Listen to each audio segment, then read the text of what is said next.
శ్రీరామాయణ రచన పూర్తయింది. 24,000 శ్లోకానాం ఉక్తమాన్ ఋషి తథా సర్గశతాన్ పంచ షట్కాండాని తథోత్తరం. 24,000 శ్లోకములు. ఒక్కొక్క శ్లోకానికి ప్రతి 1000 శ్లోకాలలో మొదటి శ్లోకానికి మొదటి అక్షరం గాయత్రీ మహామంత్రం యొక్క 24 బీజాక్షరాలలో ఒక అక్షరంతో ప్రారంభమవుతూ ఉంటుంది. అందుకే తపస్వాధ్యాయ నిరతం తపస్వీ వాగ్విదాంబరం, అందులో గాయత్రీ మహామంత్రం 24 అక్షరాల్లో మొట్టమొదటి అక్షరంతో ప్రారంభం. అందుకే శ్రీరామాయణం చెప్పడం అంటే, శ్రీరామాయణాన్ని చదవడం అంటే గాయత్రీ మహామంత్రం యొక్క వ్యాఖ్యానం అంతటినీ చదవడంతో సమానం. కాబట్టి ఒక్కొక్క అక్షరానికి 1000 శ్లోకాలు చొప్పున 24,000 శ్లోకములతో రచన చేశారు.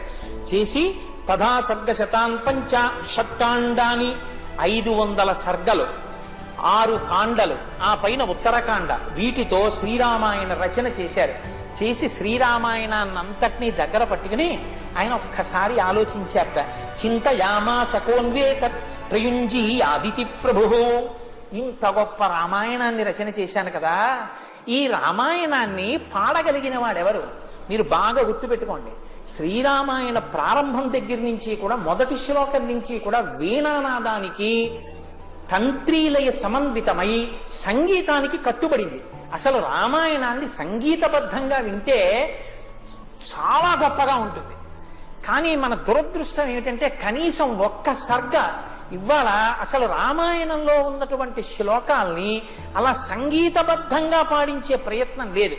అసలు నాకైతే అనిపిస్తుంది, ఏనాడు వాల్మీకి మహర్షి, ఏనాడు గాయత్రి, ఏనాడు సీతారాములు సంతోషిస్తారంటే కనీసంలో కనీసం ఒక్క సర్గ ఎవరైనా సాధన చేసి దాన్ని కచేరీగా రాగతాళముల యందు ప్రవేశమున్నవారు, గురుముఖత సంగీతం నేర్చుకున్నవారు, సామవేదం కనుక శ్రీరామాయణాన్ని అలా పాడగలిగితే, పక్క వాయిద్యాలతో వీణానాదంతో కలిపి పాడగలిగితే నిజంగా అక్కడ సీతారాములు వచ్చి కూర్చుని విని సంతోషిస్తారు.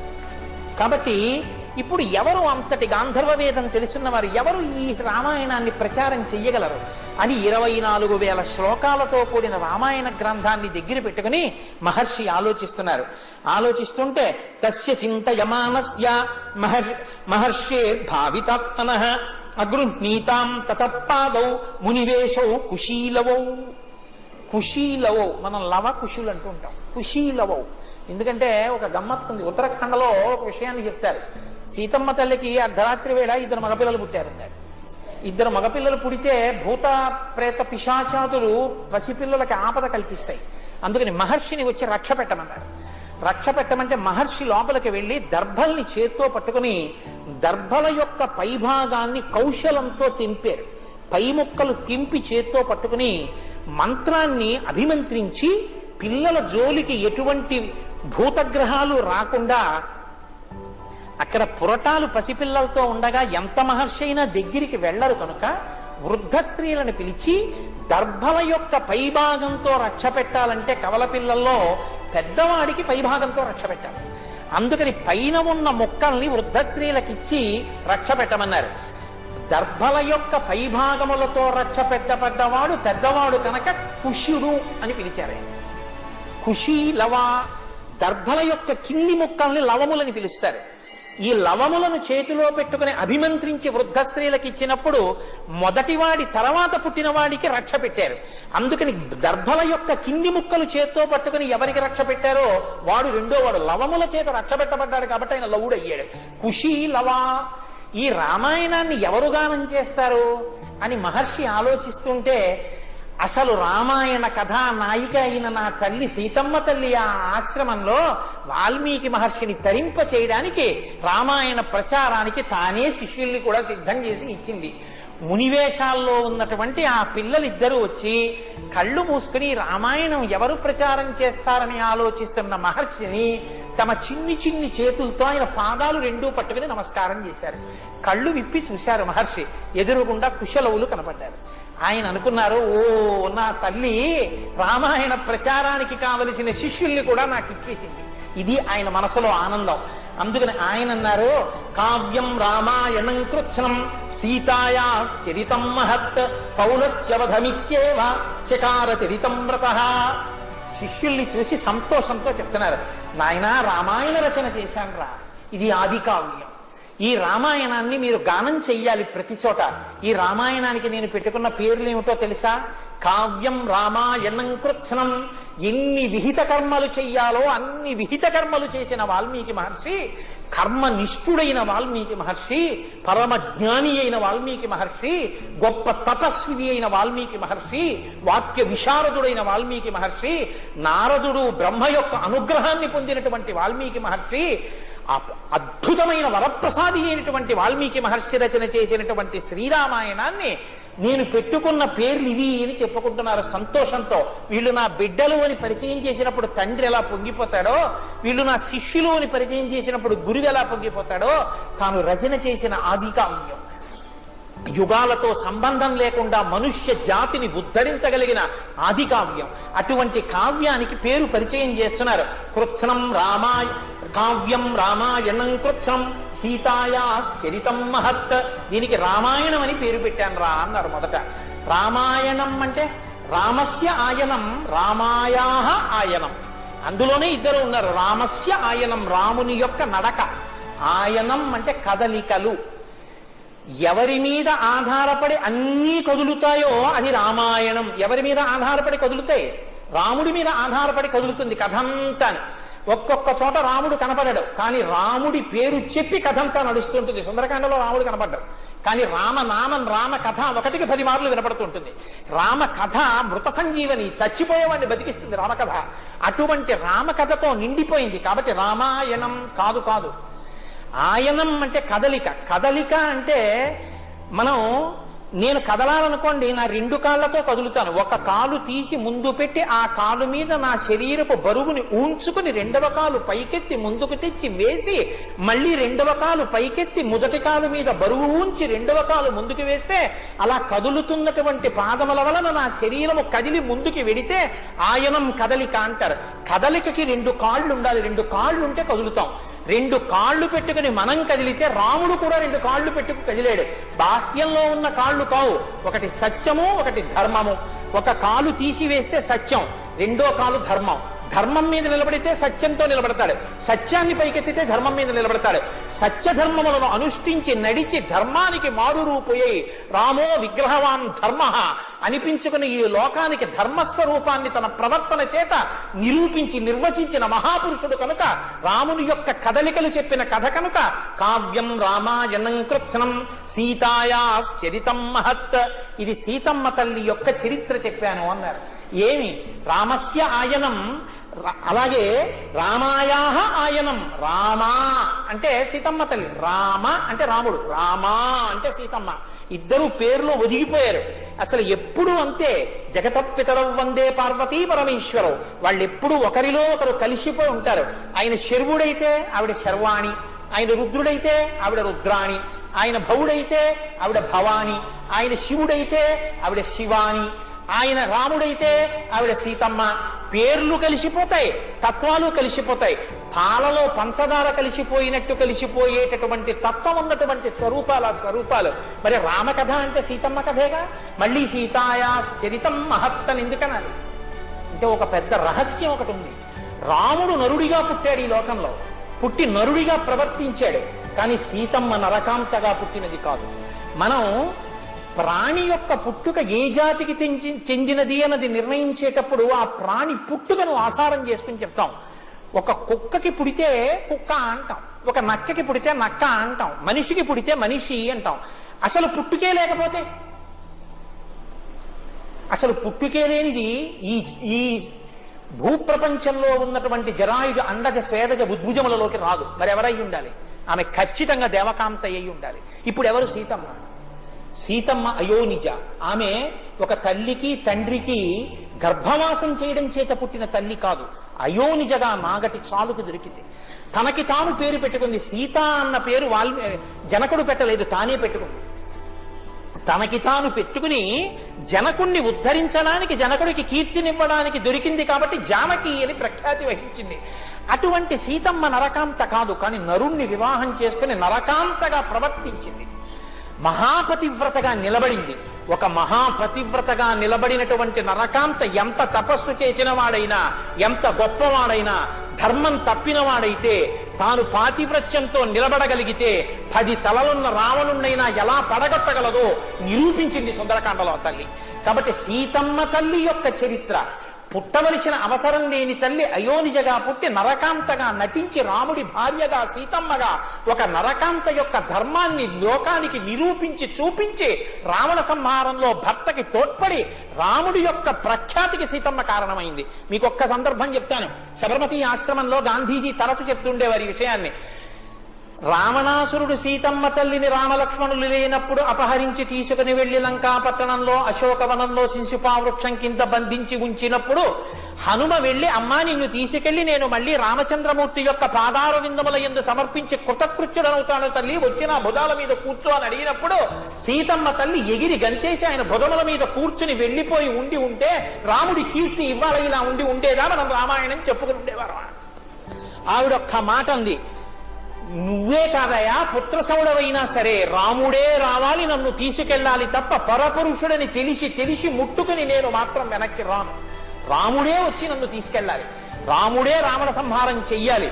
ఆ తల్లి రాముని యందు అంత గొప్ప ప్రేమ ప్రకటనం చేసి పాతివ్రత్యాన్ని నిరూపించుకుని నిలబడింది కనుక ఇప్పటికీ లోకంలో ఓర్పు అంటే మా అమ్మ సీతమ్మే, మాట అంటే మా అమ్మ సీతమ్మే, చిరునవ్వు అంటే మా అమ్మ సీతమ్మే, లావణ్యం అంటే మా అమ్మ సీతమ్మే, అనువర్తించడం అంటే మా అమ్మ సీతమ్మే, బిడ్డల్ని గారాబంగా చూడటం అంటే మా అమ్మ సీతమ్మే, ఒక కోడలంటే మా అమ్మ సీతమ్మే, ఒక కూతురంటే మా అమ్మ సీతమ్మే. వాల్మీకి కావ్యానికి కథానాయికయ్యి అపారమైన కీర్తి గణించి ఇప్పటికీ లోకంలో లక్ష్మి అంటారు, రుక్మిణి అంటారు, జాంబవతి అంటారు, సీత అని మాత్రం ఎవరనరు, సీతమ్మ అంటారు. పక్కన అమ్మతనాన్ని పేరులో కూడా చేర్చుకునేటట్టుగా రాశీభూతమైన కారుణ్య స్వరూపంగా ఈ లోకంలో ప్రకాశించినటువంటి తల్లి యొక్క చరిత్ర నేను చెప్పానన్న ఆనందాన్ని చెప్పకుండా ఉండలేక ఆ తల్లి ఈ ఆశ్రమంలో వచ్చి ఉండబట్టి కదా రామాయణం చెప్పే అదృష్టం నాకు దొరికింది. ఇది ప్రచారం చేయడానికి నాకు శిష్యుల్ని కూడా ఇచ్చింది నా తల్లి. ఆ ఆనందంతో కావ్యం రామాయణం కృత్స్నం సీతాయాశ్చరితం మహత్ పౌలస్య వధమిత్యేవ చకార చరితం వ్రతః. పౌలస్య వధ, పులస్య బ్రహ్మ యొక్క కుమారుడు వైశ్రవణుడు, విశ్రవసో బ్రహ్మ యొక్క కుమారుడు రావణ బ్రహ్మ. కాబట్టి ఆ పులస్య వంశంలో వచ్చినటువంటి రావణ సంహారాన్ని చెప్పినటువంటి కథ కాబట్టి ఈ 3 పేర్లతో నేను ఈ రామాయణాన్ని పిలుచుకుంటున్నానయ్యా. పాఠ్యే గేయే చ మధురం సంపన్నౌ మధురస్వరభాషిణౌ బింబాదివోద్ధృతౌ బింబౌ రామదేహాత్ తథాపరౌ. మంత్ర మధ్యమ తార స్థాయిలో గానం చెయ్యగలిగినటువంటి వాళ్ళు, బింబము నుంచి వచ్చిన ప్రతిబింబముల రామచంద్రమూర్తి యొక్క కాంతితో వచ్చినటువంటి రామచంద్రమూర్తి బిడ్డలైనటువంటి లవకుశులు, గొప్ప కంఠం ఉన్నవాళ్ళు, భక్తి ఉన్నవాళ్ళు, పారవస్యం ఉన్నవాళ్ళు, సంగీత విద్య నేర్చుకున్న వాళ్ళు, స్వరం తెలుసున్నవాళ్ళు, లయ తెలుసున్నవాళ్ళు, వాద్య పరికరములు ఎలా మోగుతాయో వాటితో ఎలా కలిపి పాడాలో తెలుసున్న వాళ్ళు మీ వంటి శిష్యులు లభించడం నా అదృష్టం. నాయనా మీరు రామాయణాన్ని అన్ని చోట్ల పాడి మీ ఇద్దరు రామాయణాన్ని ప్రచారం చెయ్యండి అన్నారు మహర్షి.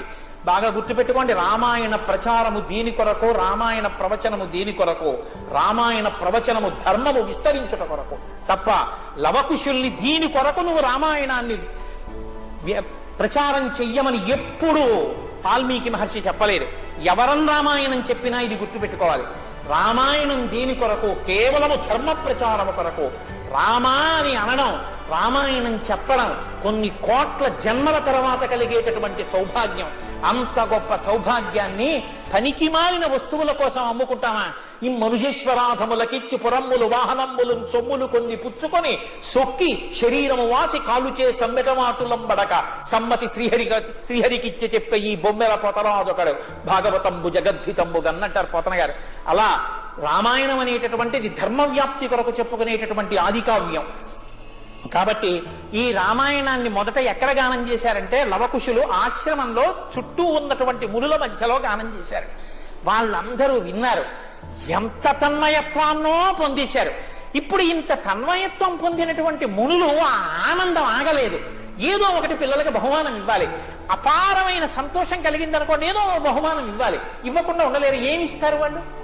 కాబట్టి వాళ్ళు ఏం చేశారట, ప్రీత కశ్చిన్ మునిస్తాభ్యాం సంస్థిత కలశం దదౌ. ఒక ఆయన గబగబా తన దగ్గర ఉన్న కలశ తీసి చేతిలో పెట్టాట. నాయన ఈ కలశ పాత్రతోటి సంధ్యావందనం చేసుకోరా అని కలశ చేతిలో పెట్టేశాట. ఇంకో ఆయన ప్రసన్నోవల్ కలం కశ్చిత్. ఒక ఆయన గబగబా తాను కట్టుకునేటటువంటి ఆ మునివల్కాలు ఉంటాయే ఆ బట్టలు ఓ జత తీసి ఒరే నాయన ఈ బట్టలు కట్టుకోండిరా అని ఇచ్చేసేట. దదౌతాఖ్యాం మహాయశాహ.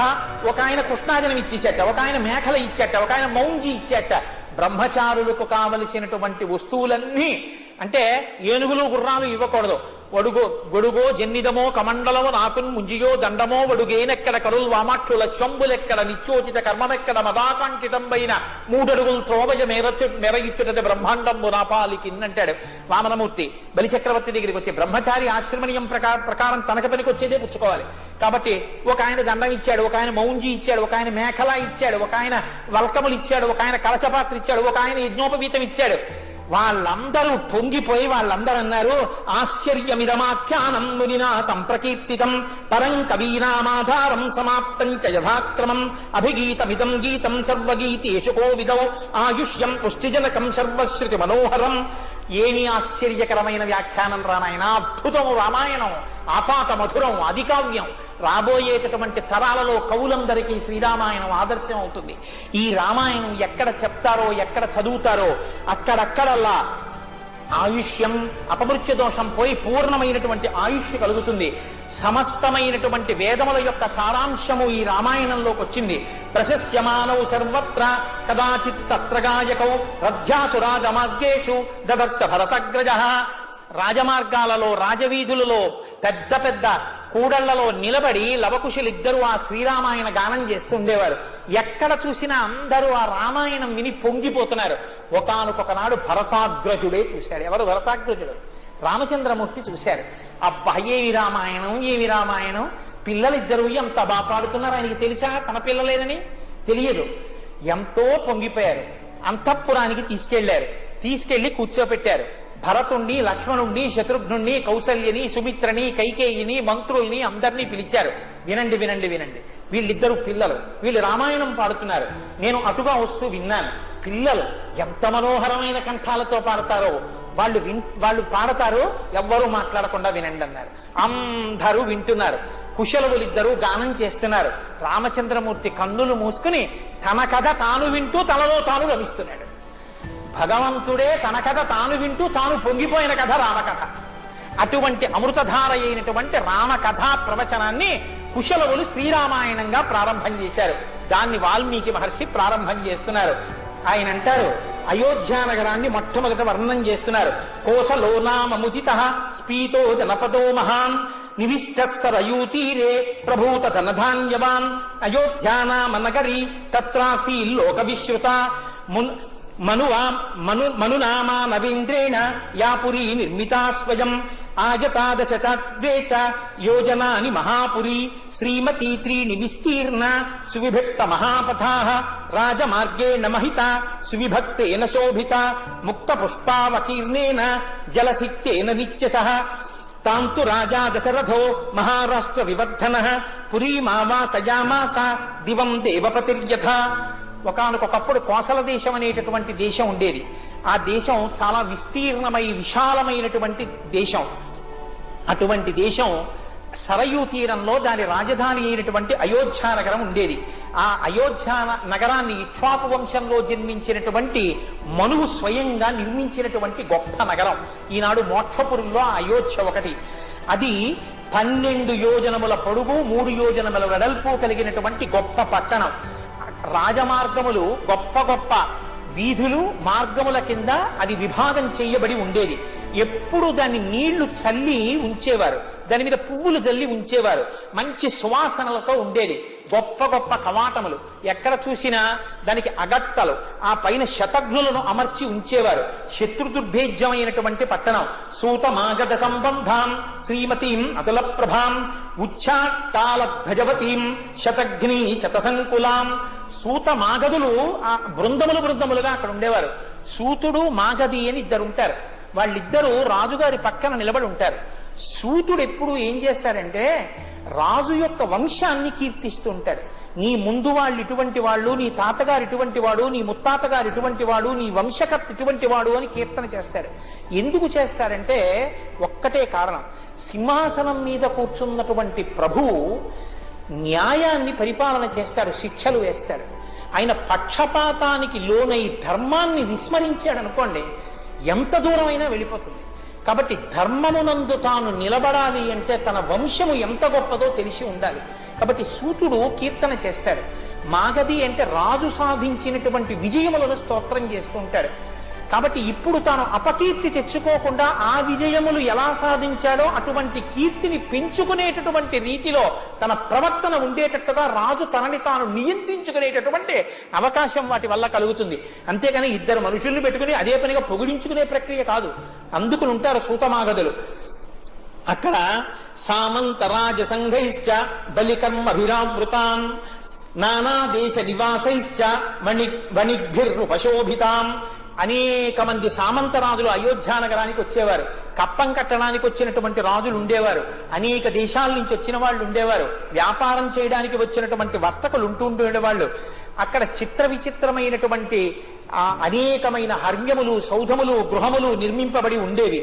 అక్కడ ఉండేటటువంటి ప్రజల గొప్పతనం ఏమిటంటే వాళ్ళు మహారథులు, ఎంతమందినైనా బాణములు పెట్టి కొట్టగలరు. కానీ వాళ్ళకొక నియమం ఉండేదిట, ఏచ బాణైర్ నవిద్యంతి వివిక్తం అపరాపరం శబ్ద వేద్యంచ వితతం లఘుహస్తా విశారదా. తండ్రి లేనివాణ్ణి కాని, బిడ్డలు లేనివాణ్ణి కాని అటువంటి వాణ్ణి చంపేవారు కాదుట, ముందు వెనకలు ఎవరు లేరు కాబట్టి. ఆర్తి చెందిన వాణ్ణి కాని, వెన్ను చూపి పారిపోతున్న వాణ్ణి కాని అటువంటి వాణ్ణి ఎన్నడూ బాణం పెట్టి కొట్టేవారు కాదుట.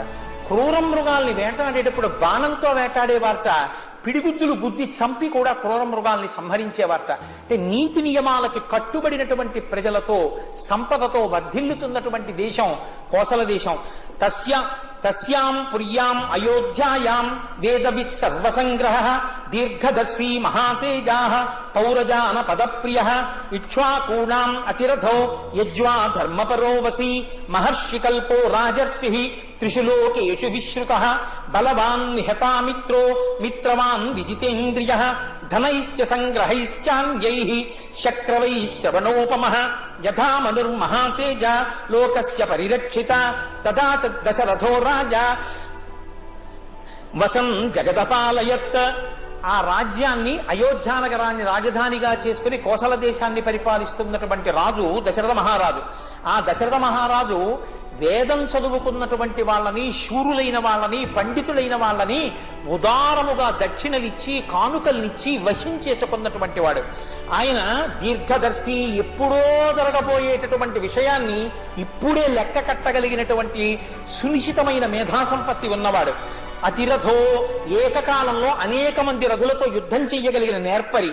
యజ్వా, అనేకమైన యజ్ఞములు చేసినవాడు. ధర్మపరో వసీ, ధర్మాన్ని నిరంతరము ఆచరించే స్వభావం ఉన్నవాడు. మహర్షి కల్పో రాజర్షి త్రిషు లోకేషు విశ్రుత. ఆయన మహర్షి తుల్యమైనటువంటి వాడు, రాజర్షి, ముల్లోకములలోనూ సుప్రసిద్ధమైన వాడు. బలవాన్ నిహతామిత్రో, అమిత్రులైనటువంటి వాళ్ళని అంటే శత్రువులందరినీ కూడా నిగ్రహించినటువంటి వాడు. మిత్రవాన్, మంచి ధైర్యం ఉన్నవాళ్ళు, బలవంతులు, మిత్రులుగా కలిగిన వాడు. విజితేంద్రియ, ఇంద్రియములను నిగ్రహించిన వాడు. ధనైశ్చ సంగ్రహైశ్చ